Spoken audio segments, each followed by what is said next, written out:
Parang sinampal ni DeAndre Ayton ang kanyang mga basher at ang kanyang mga hater sa kanyang performance sa kanilang laban kontra Toronto Raptors.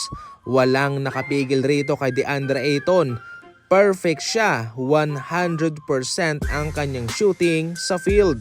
23 points, 11 rebounds, 1 assist, 1 block sa loob mismo ng 31 minutes. Mayroon siyang plus-minus na plus 18.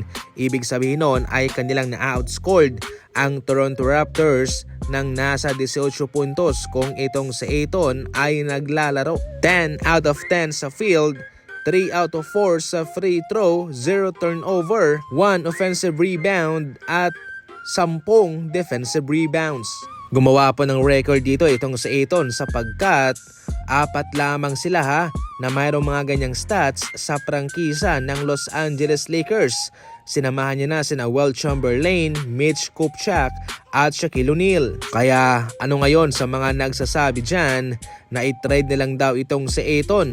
Nako, heto mga idol ang kanyang stats na lalong magpapalakas sa tiwala ni Coach JJ Redick na gamitin siya bawat laban.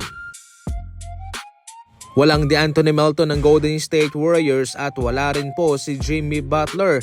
Si Melton meron siyang knee management. Ginagawa po ito ng Golden State Warriors para hindi po masyadong mabigatan ang kanyang tuhod sa kanyang workload. Sa madaling salita, siya'y pinagpahinga muna.